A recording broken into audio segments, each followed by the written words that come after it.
जिंदगी में कभी हताश नहीं होते, अपनों से कभी निराश नहीं होते, हाथों की लकीरों पर यकीन न करना तकदीर तो उनकी भी होती जिनके हाथ नहीं होते, और बिना संघर्ष के कोई महान नहीं बनता है, और जब तक न पड़े हथौड़े की चोट तो एक पत्थर भी कभी भगवान नहीं बनता है। संघर्षमय जीवन सिंह जी का संघर्ष रहा है। नमस्कार, मैं हूं हरिओम वैष्णव और आप देख रहे हैं मुद्दे की बात। आज जिस शख्सियत से हम मिलने जा रहे हैं वो भागवत प्रवक्ता हैं, क्रांतिकारी प्रवक्ता के रूप में जाने जाते हैं। कुछ समय पहले उनके बहुत सारे वीडियो वायरल भी हुए हैं और आपने उनको देखा होगा। और भागवत प्रवक्ता मनोज कश्यप जी हैं। आइए उनका स्वागत करते हैं। सर, बहुत बहुत स्वागत है आपका। जय श्री कृष्णा, जय माता दी, जय परशुराम। सबसे पहला सवाल आज मुद्दे की बात में, 8 जनवरी को होने वाले जन आंदोलन में आपकी क्या भूमिका रहेगी? 8 जनवरी को होने वाले जन आंदोलन में सर्वप्रथम तो सभी से मैं निवेदन करना चाहूँगा, सर्व समाज को लेकर के जो जन आंदोलन ठाकुर जीवन सिंह जी शेरपुर के तत्वाधान में और सर्व समाज को लेकर के सर्व समाज मिलकर के अगर ये आंदोलन कर रहे हैं तो वास्तविकता सभी की एक अहम भूमिका उसमें रहती है कि वह इस आंदोलन में रह करके जो 21 सूत्री मांगे जो रखी है करणी सैनिक द्वारा, तो उन आंदोलन में ठाकुर जीवन सिंह जी शेरपुर के साथ कदम से कदम मिला करके, कंधे से कंधा मिला करके और उनके साथ चल करके और प्रति व्यक्ति एक ब्राह्मण वर्ग से लगाकर सभी वर्ग से लगा करके चल करके उनके साथ उस भोपाल जम्बूरी मैदान में उस आंदोलन में सम्मिलित हो। अभी 8 जनवरी को लेकर के सुनने में आया है, मीडिया में भी चर्चा है कि उन्होंने चप्पल छोड़ दिए हैं, मतलब जूते वो नहीं पहनते हैं, खाना उन्होंने छोड़ दिया है। तो इतना करने की जरूरत लगता है उनको? मेरा एक मानना है कि जिस दिन से उनने समाज के लिए प्रति व्यक्ति के लिए कार्य करना प्रारंभ किया, 2015-16 से जब कार्य किया, तो अभी तो सबका कहना ये है कि उनने 6 महीने से त्याग किया है, लेकिन मेरा तो मानना ये है कि उनने 6 महीने से नहीं, कम से कम 7 साल से त्याग किया है। समाज इस बलिदान को याद रखेगा? आपको क्या लगता है? क्या अन्य समाज की बात करें, क्षत्रिय समाज इस बलिदान को नोट करता है?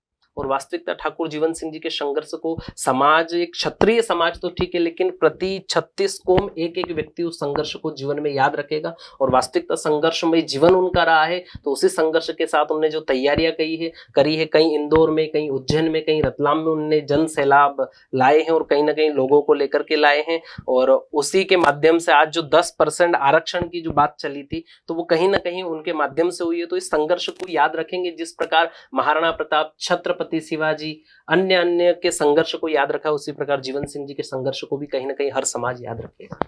अब चूंकि आप ब्राह्मण वर्ग से आते हैं, करणी सेना को लेकर के ब्राह्मण वर्ग की क्या राय हो सकती है या क्या राय है? जहां जीवन सिंह जी है वहां ब्राह्मण खड़ा है, जहां क्षत्रिय है वहां ब्राह्मण खड़ा है, और आने वाले समय में भी देखा जाएगा तो क्षत्रिय के साथ कंधे से कंधा मिलाकर के एक ब्राह्मण हमेशा उनके साथ खड़ा रहेगा।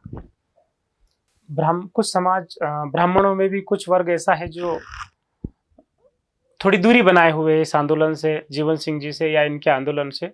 ब्राह्मण वर्ग से भी इसके माध्यम से मैं कहना चाहूंगा कि सिर्फ परशुराम सेना ही नहीं, एक ब्राह्मण संघ जितने भी बने हुए हैं, चाहे वह पुजारी संघ से हो, ब्राह्मण का कोई ब्राह्मण महासभा का एक कोई हो, कोई सा भी संघ हो, जो भी हो, जैसा भी हो, हर ब्राह्मण को इस आयोजन में और इस जन आंदोलन में सहयोग करना चाहिए। क्योंकि एक जाजम पर बैठने के लिए कोई व्यक्ति अगर तैयार हुआ है तो उसके हौसले बुलंद करना चाहिए।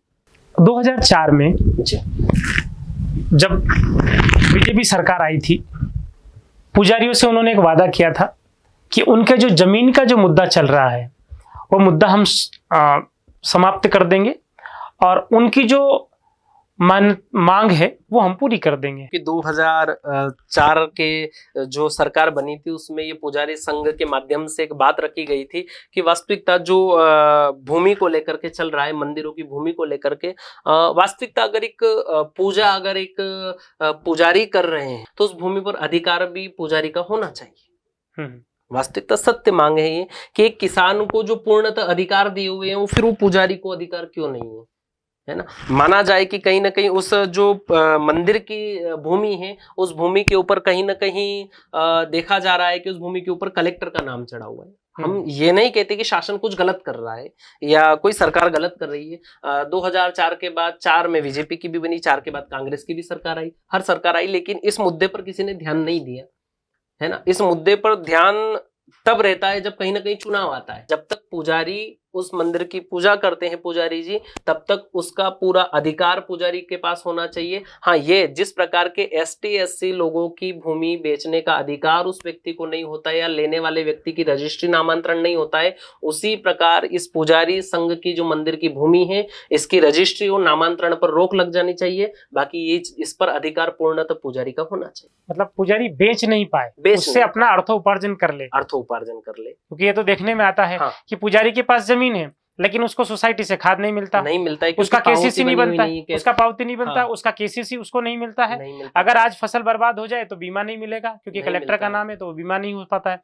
तो फसल तो लगा दिया, आज अगर फसल बर्बाद हो जाए तो फसल नष्ट हो जाए तो पुजारी बर्बाद हो गया। पुजारी बर्बाद हो चुका है। किसानों के पास मुआवजा आ जाएगा, लेकिन पुजारी के पास नहीं आएगा। उसका सबसे बड़ा कारण ये है कि वह कलेक्टर के अधीन मुआवजा जाएगा तो कलेक्टर साहब के पास जाएगा, तो वो मुआवजा कहीं ना कहीं पुजारी जी को मिला जाए। करणी सेना ने पुजारी संघ को समर्थन दिया है और करणी सेना कह रही है कि हम आपके साथ खड़े हैं। हाँ, करणी सेना चल रही है। तो मैंने यही कहा है कि क्षत्रिय समाज हमेशा ब्राह्मणों के हित में खड़ा रहा है, तो ब्राह्मण भी आज कंधे से कंधा मिला करके, पुजारी संघ भी कहीं ना कहीं वहां पहुंचेंगे। और धन्यवाद है करणी सैनिक को और करणी सेना के एक एक परिवार के एक एक सदस्य को, जो ब्राह्मणों की मांग को भी वहां तक ले जाते हैं। अभी एक माहौल चल रहा है देश में, और वो माहौल ये है कि लोग डर रहे हैं कि भारत में अब रहने से डर लगता है।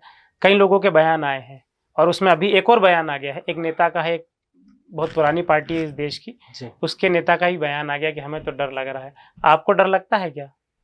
क्यों, किस चीज का डर है? ये भारत देश हमारा देश है और इस देश के लिए कई वीरों ने, भगत सिंह जैसे, चंद्रशेखर आजाद जैसे, सुभाष चंद्र बोस जैसे कई वीरों ने इस देश के लिए अपना रक्त बहाया है। और मेरा तो मानना है कि कुछ लोगों को ऐसा लगता है कि हमको भारत में रहने से डर लगता है और भारत में हम सुरक्षित नहीं है, हम अपने आप को असुरक्षित महसूस करते हैं, हम असुरक्षित हैं। तो मेरा तो मानना है कि अगर यहाँ सुरक्षित नहीं है तो उनको जहां सुरक्षा मिल रही वहां जाए।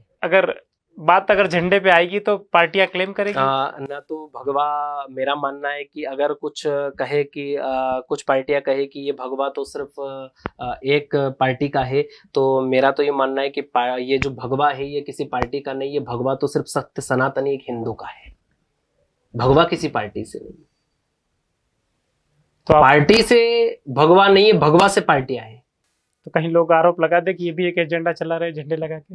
लोगों ने तो भगवान राम को भी नहीं छोड़ा। क्या आप इस बात से सहमत हैं कि बॉलीवुड ने अभी बहुत बड़ा एक एजेंडा, मैं तो उसे एजेंडा ही कहूंगा, कि चलाया जाता है कि मतलब भारतीय संस्कृति को नष्ट करने में बॉलीवुड का बहुत बड़ा हाथ है। बॉलीवुड को लेकर के सारी चीजें तो कहीं ना कहीं हमारी संस्कृति को तोड़ने का कार्य कर रहे हैं। हमारी संस्कृति के साथ छेड़खानी, हमारे पूर्वजों के साथ छेड़खानी है, वास्तविकता इतिहास के साथ छेड़खानी हो रही है। और आज अगर हम ये सोच करके बैठ जाएं कि ये तो सिर्फ राजपूतों के साथ हुआ है, मां पद्मावती की पिक्चर बनी है, मूवी बनी है उनकी, तो हम नहीं बोलेंगे, तो आज उनके साथ हुआ है, कल हमारे साथ भी हो सकता है। और आज जितने बॉलीवुड में चल रहे हैं, जितने भी तमाम अभिनेता चला रहे हैं ये, और इनको चलाने वाले जितने भी एजेंडे हैं, तो कहीं ना कहीं हमारे सत्य सनातन धर्म को तोड़ने का कार्य कर रहे हैं।